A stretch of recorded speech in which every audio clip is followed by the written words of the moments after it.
In this video, I'm going to show you how to scale the columns of your table in Canva.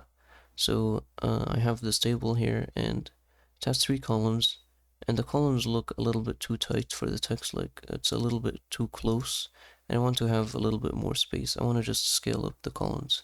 So to do that, just while selecting your table, make sure to select all the columns that you want to scale up. So I'm going to select these 3 columns. It doesn't have to be the top, it can be like at the bottom, as long as these cells span the columns that you want to scale. So now that I have these selected, and also by selecting multiple cells like this, just click and then hold Control, and then click again on all the other cells you want to select, or you can use Shift click as well. So once you have them selected, you can scale the table by using these scale gizmos.